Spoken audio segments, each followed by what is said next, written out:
The HOA built a resort hotel on my private island, and I let them. I watched them bulldoze the dock I built for my late wife, the one place that still felt like hers. The HOA president just smirked and handed me a fine for trespassing on my own land, waving forged papers in my face as she ordered her construction crews in. But while they were pouring millions of dollars into their grand resort, they had no idea they were building it all from me. They'd made one tiny mistake in their paperwork, a mistake that was about to turn their palace into my personal $150 million payday. Where are you watching from? Drop a comment below, because this revenge is served ice cold. And if you believe no homeowner should ever be bullied off their own land, hit that subscribe button, because you're not going to want to miss watching this queen's castle come crashing down. The sun wasn't even over the ridge yet when I pushed my rowboat into the water. The fog hung low on the lake, so thick you could taste the pine in it. Every morning for 25 years, this was my ritual. Me, the boat, and the quiet glide across the half-mile of water to the island. My island. It wasn't much, just a half-acre of rock and cedar, but it was the only place left on earth that felt like it belonged to Sarah and me. I'd bought it with the last of our savings after the cancer took her. As a Navy Seabee, I'd built runways in deserts and bases in jungles, but the small dock and footbridge on that island were the most important things I ever put my hands on. They were sturdy, simple, and meant to last. Just like her, I was tying up the boat when a voice sliced through the morning calm, sharp enough to cut glass. "Mr. Mendez, a word, if you please." I turned. On the shore stood Marcia Klein, the new HOA president. She held a clipboard like a weapon, and even from 50 yards away, I could feel the self-importance rolling off her in waves. I rowed back, my gut already telling me this wasn't a social call. She didn't wait for me to get out of the boat. She just tapped a manicured finger on her clipboard. "Your unapproved structures are in violation of shoreline conformity rules," she said, her voice flat and rehearsed. "Specifically, the dock and that makeshift bridge. They do not meet our community's aesthetic standard." I almost laughed. I'd been here since this neighborhood was just dirt roads and surveyor stakes. I helped pour the foundations for half the houses on this lake. "Marcia, my island isn't part of the HOA. It never has been." She gave me a tight, condescending smile, the kind of smile that says, "You poor, simple man." "That's been rectified," she said smoothly. "Lake access is a community asset now. It all belongs to the homeowners." She handed me a crisp envelope. Inside was an official-looking letter, fining me $500 per day until I tore down my own dock. "You have 30 days to comply," she added, already turning to leave. "We're cleaning this place up." I spent the rest of the morning at the county records office, my hands smelling of old paper and dust. I was sure it was just a bluff, some bureaucratic mix-up, but there it was, filed 3 months ago, a revised property plat, a brand new survey map, signed and stamped. On the old map, my island was a clearly marked private parcel. On the new one, it was colored in the same shade as the community park and labeled HOA Common Area B. It was like seeing a ghost. A piece of paper was telling me that 25 years of my life, the one piece of solid ground I had left, was a fiction. A clerk with tired eyes told me it was illegal refiling. There was nothing he could do. The sting of it was deeper than just land. These were my neighbors. I'd helped Glenn Porter's dad fix his roof last winter. I'd loaned my generator to the Voss family during the ice storm.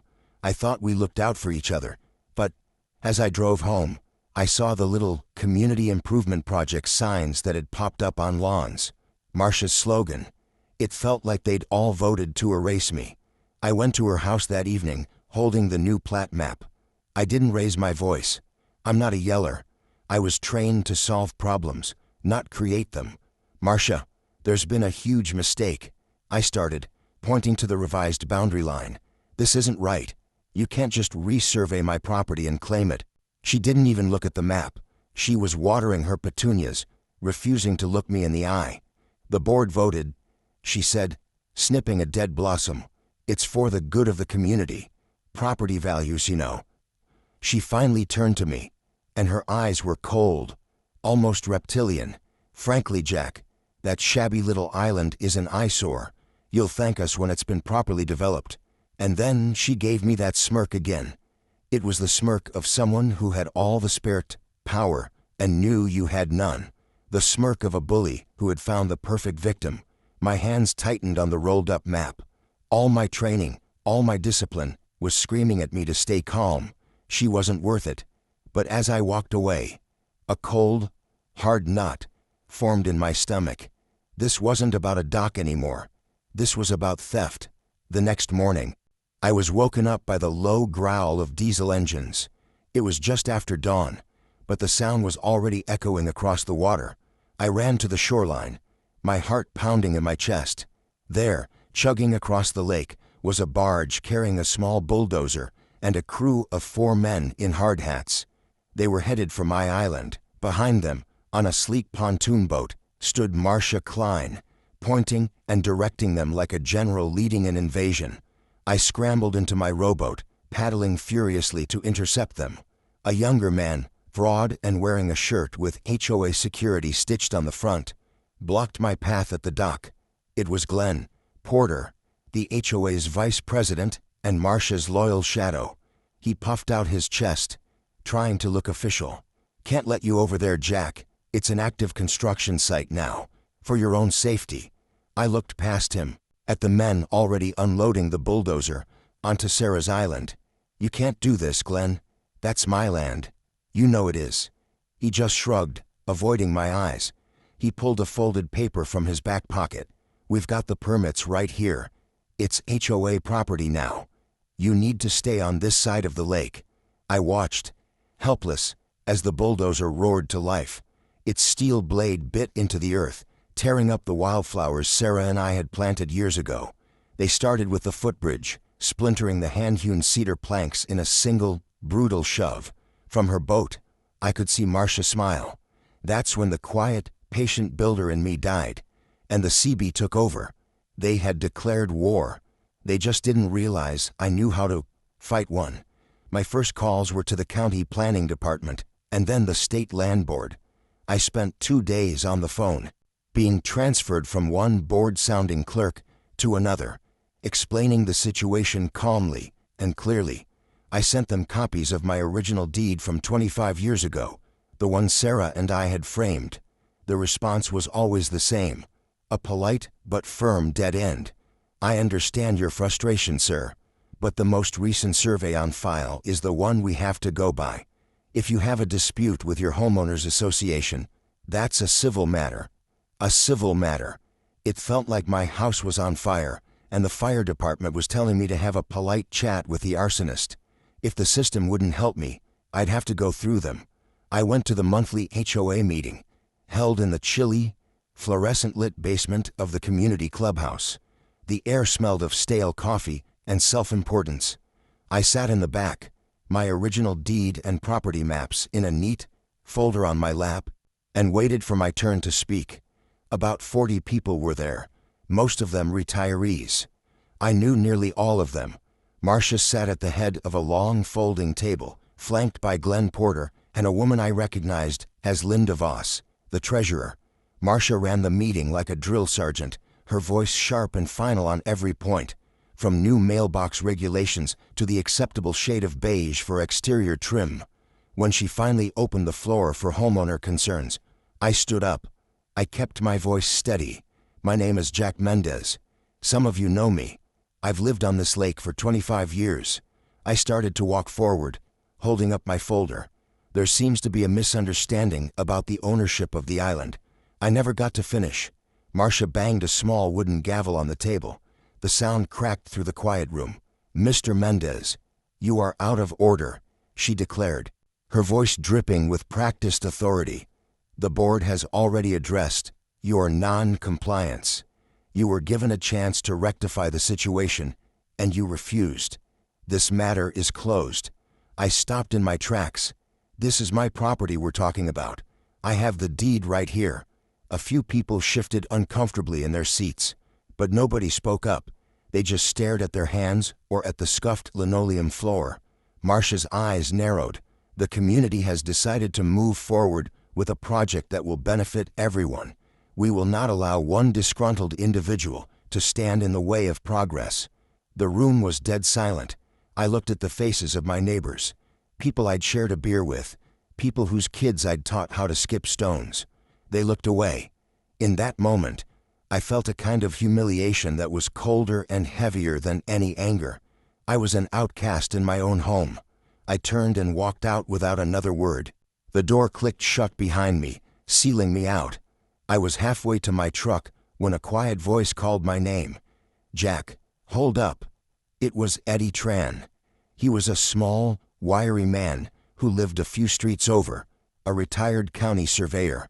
He had a reputation for being cranky and keeping to himself, but he always gave a nod when we passed on the road. He caught up to me, his hands shoved deep in his pockets. "Don't let that windbag get to you," he grumbled, jerking his head back toward the clubhouse. "She's a bully with a binder." He glanced around to make sure no one was listening, then lowered his voice. "I saw that new plat map they filed. It's garbage." My head snapped up. "What do you mean?" Eddie kicked at a loose piece of gravel. "The survey markers they cite for the new boundary? They're fraudulent. They pulled an old reference point from a defunct county project from the 70s and applied it to a new digital easement. It's a slick trick if you don't know what you're looking for. To a desk clerk, it looks legit." Hope, hot and sharp, shot through me. "Can you prove it?" He gave me a thin, crooked smile. "I spent 30 years of my life signing off on honest maps. I can spot a forgery from a mile away." "Yeah, I can prove it." He paused, his expression turning serious. "But it's gonna take time, Jack. I need to dig up the original archives, chain of title documents, maybe even find the original survey crew. It won't be fast." I could have hugged him. "Take all the time you need, Eddie. Just tell me what you need from me." He just nodded. "Stay quiet for now. Let her think she's won. The bigger she builds her case, the harder it'll fall." I clung to that hope for the next 2 weeks. It was a small, flickering flame in a hurricane. Every morning, I woke up to the sound of their machines across the water. First, it was just the bulldozer, leveling the small clearing where Sarah and I used to have picnics. Then came the chainsaws. I watched them drop the old cedars, one by one, trees that were standing long before any of us were born. A week later, a new barge arrived. This one, carrying a piling driver. I stood on my shore and watched them pound the first steel supports for a massive new dock directly into the spot where mine used to be. The rhythmic, percussive slam echoed across the water, a death knell for my quiet sanctuary. I was ordered off what they now called community property. Glenn Porter would park his golf cart, now fitted with a flashing yellow light, at the end of my driveway, just to watch me. Then came the day I stood there, coffee going cold in my hand, watching them rip my old dock from the water. They pulled up the boards I'd laid, the posts I'd set. They dragged the pieces onto the shore like the carcass of an animal and loaded them onto a truck. From her pontoon boat, which she now kept moored just offshore, Marcia Klein watched the entire operation. She had a thermos in one hand and a pair of binoculars in the other, directing the crew like a queen overseeing the dismantling of a conquered castle. She was taking it all, every board, every nail, every memory. She thought she was erasing me. She had no idea she was just giving me a blueprint. I looked at the stripped island, the raw earth, the new steel pilings gleaming in the sun. They took everything Sarah and I built. A cold calm settled over me, pushing out the rage. I'll get it back, I thought, but not the way they expect. Not anymore. The big announcement came via a glossy email blast to the entire neighborhood. Marcia had given her project a name, the Lakeside Members Lodge. It was, according to her, a 5-star amenity that would elevate our community profile and enhance property values for everyone. The email included a digital rendering of a sleek, modern building with a wall of glass windows, sprawling decks, and an infinity pool that seemed to spill right into the lake. It was a beautiful picture, and it was sitting right on top of the ashes of my wife's garden. The war, nobody saw coming, had begun. But you don't fight a war with sledgehammers when the enemy is using spreadsheets and legal documents. You fight it with intelligence. I stopped trying to argue. I stopped making phone calls. Instead, my workshop became my war room. Every morning, just before sunrise, I'd take my boat out, staying a good 100 yards offshore, with a pair of high-powered binoculars and a telephoto lens on my old camera. I became the most dedicated construction supervisor they never knew they had. I didn't care about their progress. I cared about their mistakes, and they made a lot of them. I spent 20 years as a CB. I know building codes the way a priest knows scripture. From my boat, I documented everything. The concrete forms for the foundation were set 2 feet inside the shoreline setback, a clear violation of county environmental rules. When they ran the plumbing, I watched them lay the septic drain field too close to the water table. The plans for that system were a joke, designed to handle a 2-bedroom cabin, not a 10-room hotel with a commercial kitchen. I took photos of the subcontractor's truck dumping leftover drywall and insulation into a makeshift pit behind the building site, instead of hauling it away. Every evening, I go back to my workshop and log the date, time, and violation in a thick notebook, cross-referencing it with the county building and environmental codes I'd printed off the internet. My quiet anger was turning into a cold, methodical purpose. The humiliation I'd felt at that HOA meeting was hardening into steel in my gut. While they were busy building their monument to greed, I was busy building my case. The social climate in the neighborhood grew colder. When I went to the hardware store for supplies, I saw Bob from down the street in the plumbing aisle. We'd known each other for 15 years. He saw me. His eyes widened for a second, and then he just looked down at a shelf of PVC fittings and pretended I wasn't there. The rumors started soon after, whispers that I was unstable, that I'd become a recluse. Linda Voss, the HOA treasurer, told someone at the post office that I'd been seen lurking by the construction site at night. Marcia was poisoning the well, making sure that if I ever did speak up, no one would listen. I was the crazy old man on the shore, the obstacle to everyone else's rising property values. Most nights, I'd just sit on my porch, listen to the whine of their generators across the water, and wonder how a community could turn on one of its own so quickly. One night, there was a soft knock at my back door. It was Eddie Tran. He was holding a slim manila folder and looking over his shoulder like a spy in an old movie. "Got something for you," he said, stepping inside. He spread a few documents across my kitchen table. They weren't maps this time. They were financial statements. They couldn't get a normal construction loan, he explained, his finger tracing a line of dense text. No bank would touch a project with a clouded title. So Marcia and her board, they got creative. They secured financing from a group of private equity investors out of the city. He tapped a signature line. They used the island itself as collateral, signed the deed over as security. The cold knot in my stomach tightened. They were using my land to pay for its own destruction. "There's more," Eddie said, a flicker of excitement in his eyes. They were so arrogant, so sure of themselves, that they got sloppy. He slid another paper in front of me. "Read that?" It was a clause in the loan agreement.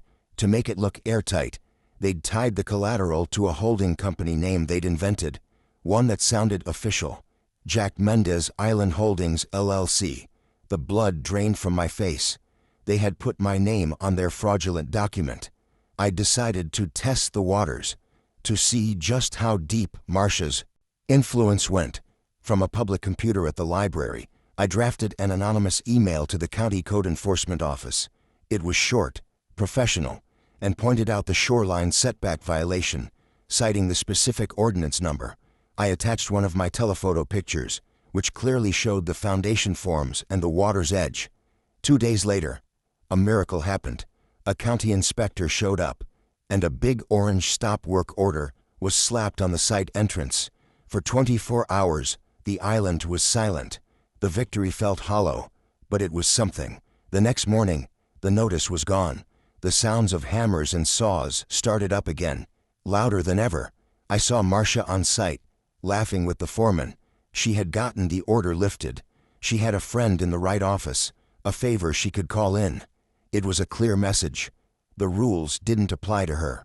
I sat in my boat that evening, watching the frame of the building rise against the sunset. It was no longer a mess of foundation and rebar. It was starting to look like a building. And in that moment, watching the skeleton of their resort take shape, a new plan began to form in my mind. A much better plan. Eddie's proof could bog them down in court for years. We might win, but I'd inherit a half-finished, debt-ridden mess on my land, a monument to the fight. But what if I didn't stop them? What if I let them keep going? Let them pour every last cent from their investors into it. Let them finish the plumbing, hang the drywall, install the fancy windows. Let them build their entire castle on their foundation of lies. They thought they were building a trap for me. They had no idea they were the ones already caught in it. I just had to wait for them to finish building the walls. The months dragged on. Summer turned to fall. The leaves on the maples across the lake turning a brilliant, mocking red. The resort grew day by day, a monument of glass and cedar rising from the ground where my memories used to be. The framing was finished, then the roof, then the windows. I watched them install geothermal heating pumps and a commercial-grade kitchen that probably cost more than my entire house. Marcia was a local celebrity now. A crew from the regional news station came out to do a feature on her visionary community project. I watched the interview from my living room. There she was, standing on the resort's half-finished deck, wearing a hard hat that looked like it had never seen a speck of dust. She spoke about community innovation and forward-thinking leadership. She didn't mention my name, of course. To the world, it was as if I never existed, as if that island had just been sitting there waiting for her to come along and give it purpose. The county records office confirmed it. A quick search showed my name had been completely scrubbed from the property's chain of title. Officially, I was a ghost. A couple of my old CB buddies, Frank and Dave, drove up for a weekend to go fishing. They hadn't seen the lake in over a year. When they pulled into my driveway, their faces fell. Frank just stood there, looking out at the massive structure on the island, his mouth hanging open. "What in the hell is that, Jack?" I spent the next hour explaining the whole sordid story. Dave, who'd been a master at arms, was practically vibrating with anger. "You've got to sue them into oblivion, Jack. We'll get you a lawyer, a bulldog. We can crowdfund it if we have to." I just shook my head, my eyes fixed on the building across the water. "Not yet," I said quietly. "The timing's not right." They looked at me like I'd lost my mind. To them, it was simple. Someone wronged you. You hit back. Hard. They didn't understand that my war wasn't about hitting back. It was about taking everything. They didn't see the bigger picture, the long game I was playing. They just saw a friend who looked defeated, and it tore them up. They left on Sunday, promising to call and check in, their faces etched with worry. As I watched their truck disappear down the road, a wave of profound loneliness washed over me. For a moment, I felt the suffocating weight of it all, the isolation, the whispers, the daily spectacle of my own erasure. The breaking point came a week later. It was a Saturday morning, and a small group of teenagers was milling around a community boathouse just down the shore from my property. They were wearing matching bright yellow t-shirts that said HOA Community Volunteer. Supervising them, with a walkie-talkie clipped to his belt, was Glenn Porter. He was directing them to pick up litter along the shoreline. Later that afternoon, I went down to my own boathouse to work on my boat's motor, and I saw it. Scrawled across the peeling white paint of the door, in thick black spray paint, was a single word: trespasser. I stared at it, my knuckles turning white as I gripped a wrench. It wasn't just paint on a door. It was a public branding. They had labeled me an intruder in my own life. Glenn must have seen me. He sauntered over, a smug look on his face. "Looks like you've got a little graffiti problem there, Jack," he said, his tone oozing false sympathy. "Teenagers, you know. But then again, folks are getting pretty upset about you lurking around community property." I didn't say a word. I just looked from the ugly black letters back to his face. There was no doubt in my mind who had put them up to it. It was a coordinated, deliberate act of humiliation. That night, for the first time, I considered giving up. I pulled out a phone book and looked up real estate agents. I could sell the house, take the money, and move somewhere quiet where nobody knew my name. I could leave Marcia to her kingdom of beige and her glass palace. The thought of it was like acid in my throat. It felt like letting her win. It felt like letting Sarah down. Just as I was about to close the book, my phone buzzed. It was a text from Eddie. "Come over. Now." It's a full-blown emergency. When I got to his house, he didn't waste any time. He had a stack of papers spread across his dining table, and his face was pale, his eyes wide. "I got it, Jack. I got the smoking gun." He shoved a document into my hand. It was a copy of the final loan agreement between the HOA and their private investors. My finger traced the lines of legalese until it landed on the collateral clause, the same one he'd shown me before. Jack Mendez Island Holdings, LLC. Eddie's voice was barely a whisper. I thought that name sounded strange. I did a search with the Secretary of State's Corporations Division. "Jack, that LLC doesn't exist. It has never been registered.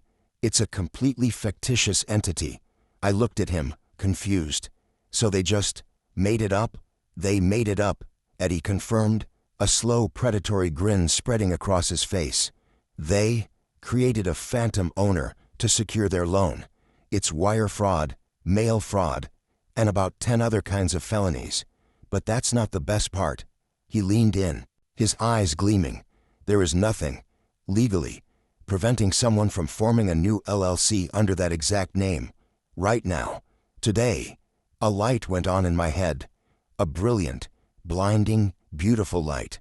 The plan that had been slowly forming in my mind finally clicked into place, every piece locking together with a satisfying thud. The next morning, I was at my computer. I didn't hire a lawyer. I used a simple online service. For a filing fee of $150, I registered a new limited liability company with the state. The name of that company, Jack Mendez Island Holdings, LLC. A week later, a thick envelope arrived in my mailbox. Inside was an official, embossed certificate from the Secretary of State. I now possessed the one thing Marcia's entire empire was built on, a legal identity. Using an obscure but powerful clause in state property law regarding liens against improperly titled collateral, I filled out the paperwork to file for an ownership restoration. I was claiming the asset, the land, and everything built upon it, on behalf of the now legal entity that held the debt. I mailed the sealed, notarized documents to the county recorder's office. All I had to do now was wait for them to finish the resort, wait for the final occupancy certificate to be issued. The moment that happened, the moment their project was officially complete, the legal trap would spring. Every board, every nail, every pane of ridiculously expensive glass would belong to me. The next 3 months were the longest of my life. I had to become invisible. I kept my head down, my mouth shut, and my eyes open. I watched as landscaping crews laid down perfect rolls of sod and planted mature birch trees. I watched them install custom lighting that made the resort glow like a jewel on the water at night. I watched the final county inspectors come and go, ticking off boxes on their clipboards. Eddie kept me updated. The final occupancy permit was issued on a Tuesday. The grand opening was scheduled for that Saturday. The whole neighborhood was buzzing. Marcia had outdone herself, arranging for catered food trucks, a live band, and even getting the local TV news to cover the ribbon-cutting ceremony. She was finally getting her monument, her moment in the sun. I felt a strange calm settle over me, the kind of calm a hunter feels when the prey has finally walked into the crosshairs.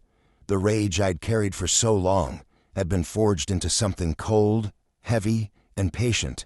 The night of the grand opening, I didn't go. I sat on my porch and watched the party from across the lake. The music drifted over the water, punctuated by laughter and applause. I saw the flash bulbs from the news cameras. I saw Marcia, resplendent in a white power suit, holding up a giant pair of scissors and cutting a big, red ribbon. She was the queen of her castle. She had won. That night, after the last of the party boats had motored back to shore and the lights of the resort dimmed, I drove to the county recorder's office. It was a 24-hour filing depository, a simple metal slot in a brick wall. In my hands, I held a thick envelope.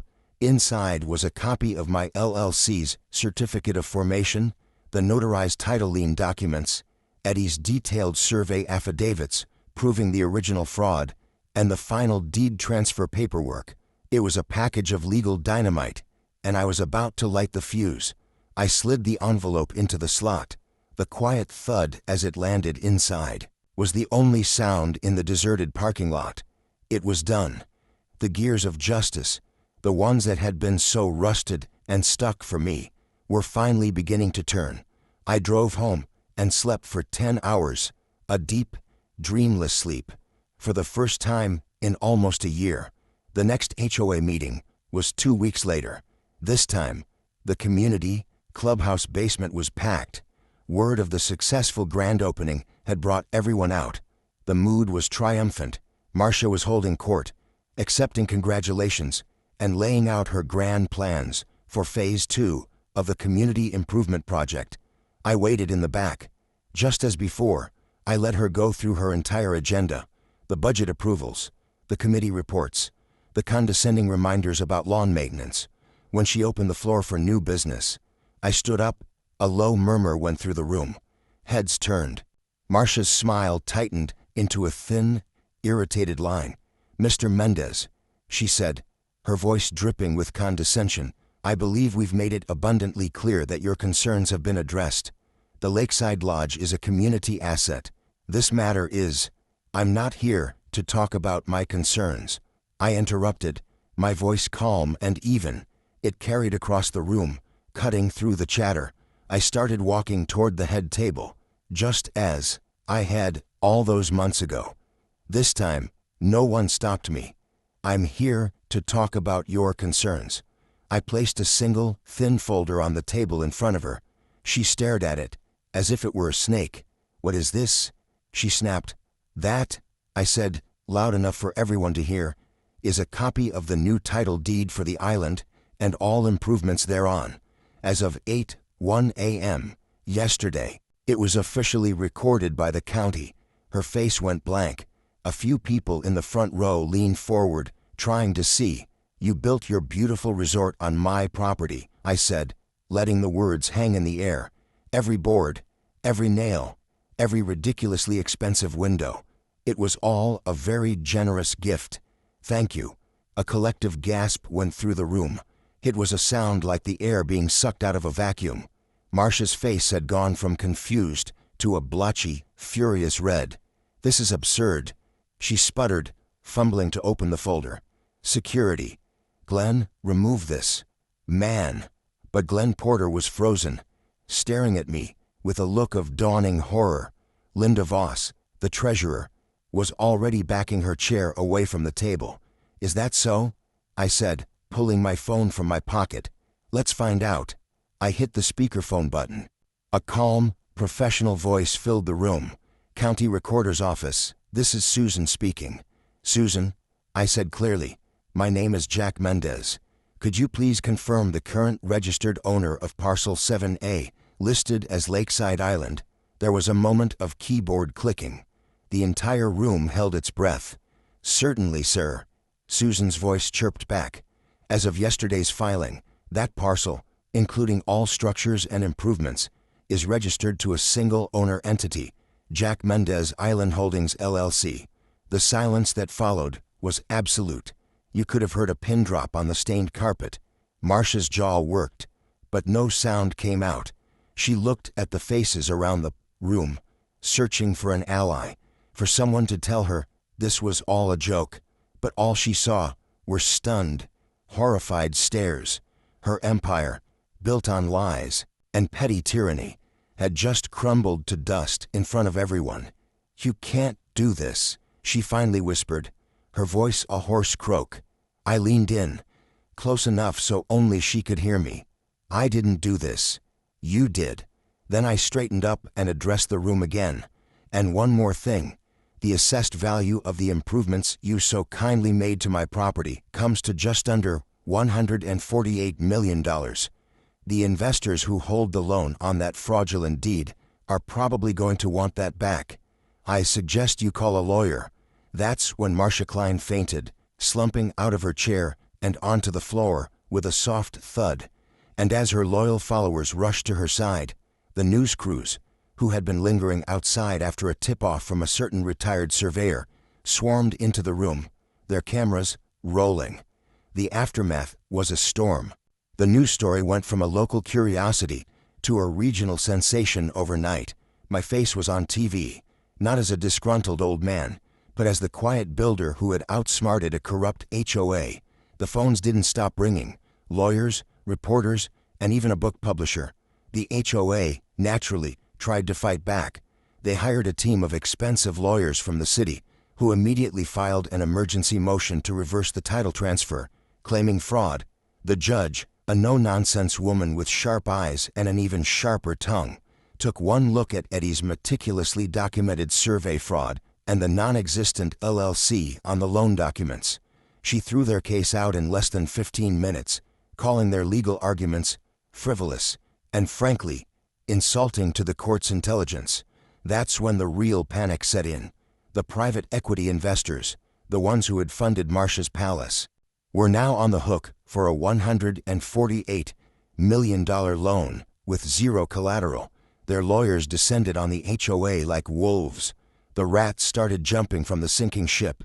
Linda Voss, the treasurer, was the first to crack, facing potential fraud charges herself. She cut a deal with the district attorney.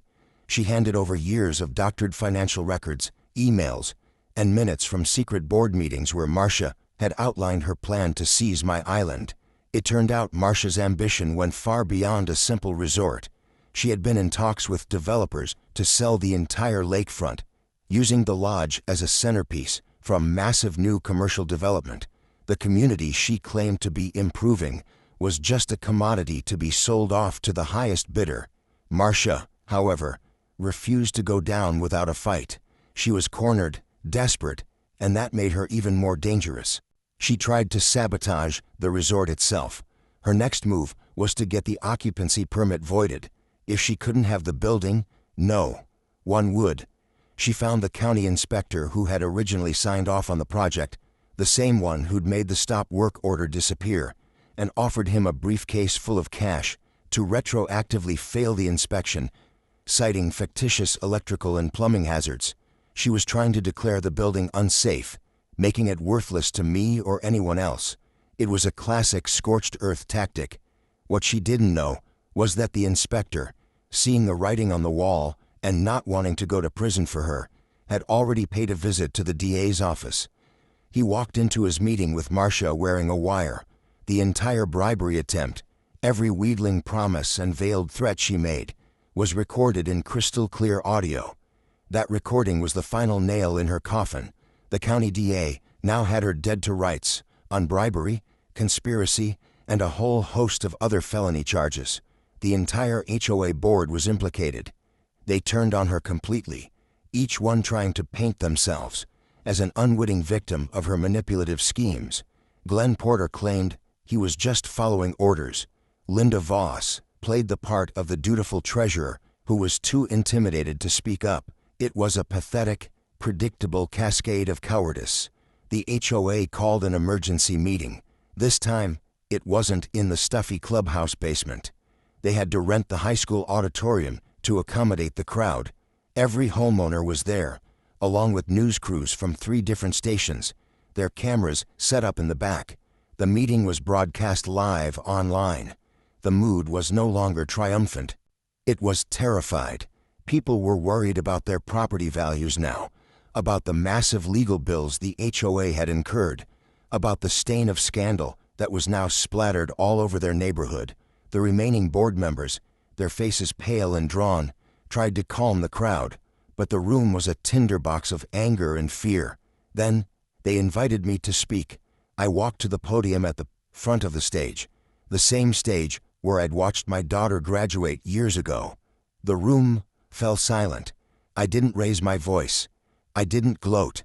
I just looked out at the faces of my neighbors, the ones who had shunned me, the ones who had chuckled at my humiliation, and the few who had looked away in shame.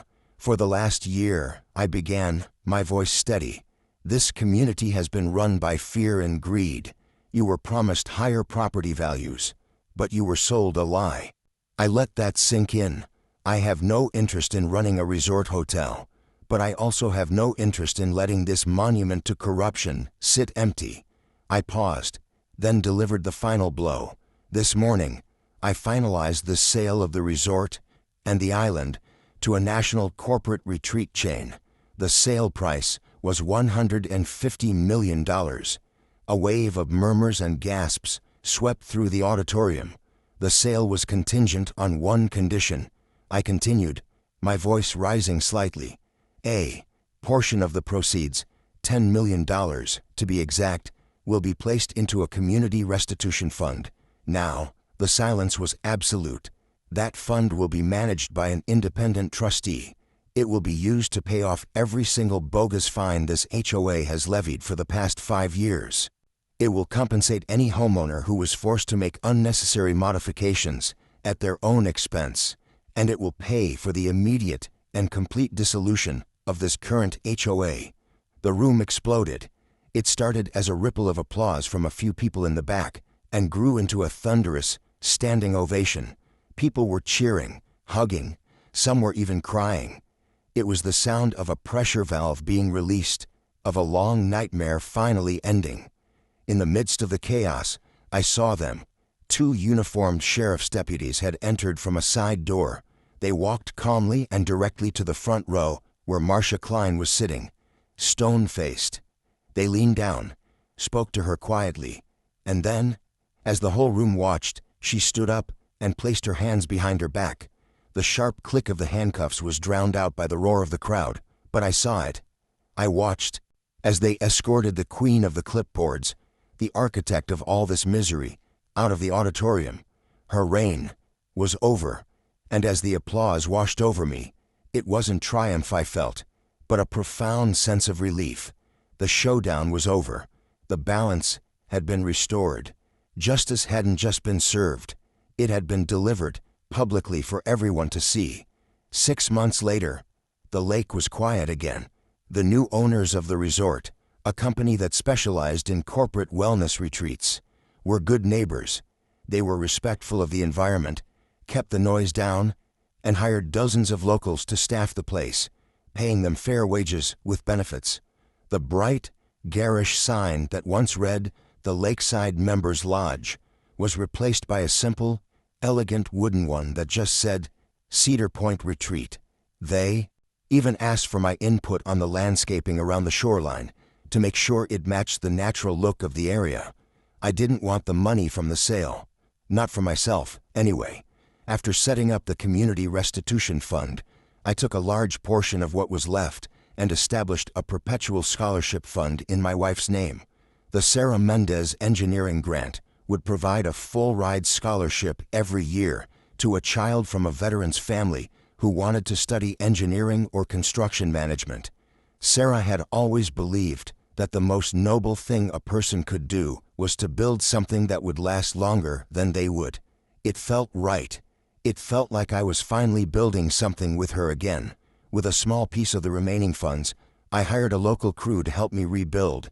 Not the island, but what was mine on it, in the exact same spot as the original, using the same simple, sturdy design.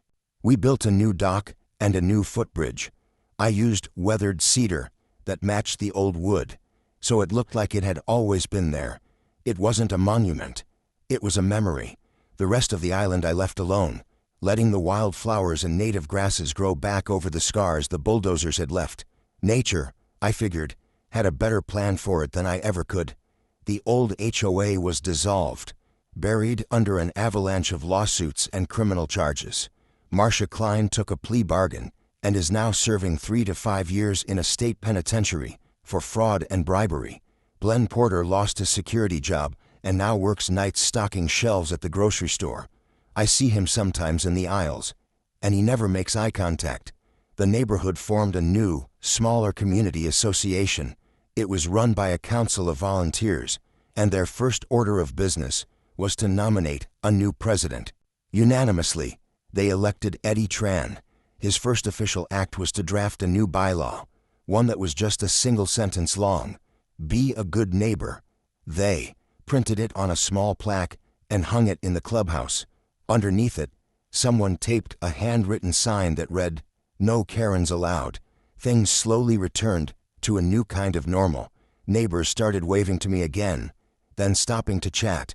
Bob from the hardware store came by one afternoon with a six-pack of beer and apologized. He said he was ashamed he hadn't spoken up, that he'd let Marcia's promises of higher property values blind him. I told him to forget it, and we sat on my porch and drank the beer as the sun went down. Most of them were like Bob. Not bad people, just people who had been afraid to rock the boat.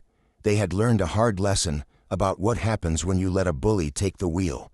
The story became a sort of local legend, a cautionary tale about power and patience. People would point out the island from their boats.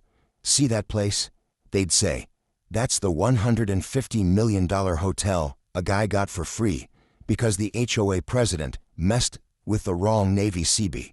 They usually got the details wrong, but they always got the moral of the story right. Justice doesn't always come fast.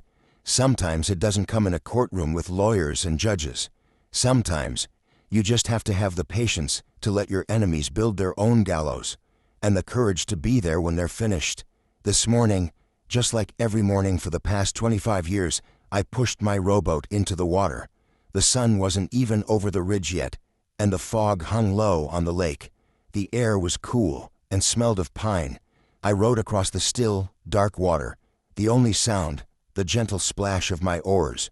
When I reached the island, I tied my boat to the new dock, the knots familiar in my hands. I walked across the small footbridge and sat on the bench I'd built at the water's edge. The lights from the retreat on the far side of the island were just starting to dim as their early rising guests finished their yoga sessions.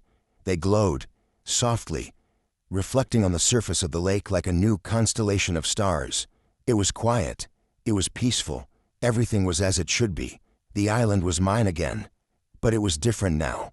The ghosts were still here, but they were gentler. It was a place not of loss, but of resilience. A place that reminded me that, even after the worst storms, if the foundation is strong enough, you can always rebuild. And as the first rays of sunlight broke over the treetops, I felt a sense of peace settle over me, deep and unshakable. Sarah was gone, but what we had built together, in a way, was still here, and it was safe. Peace was finally, truly restored.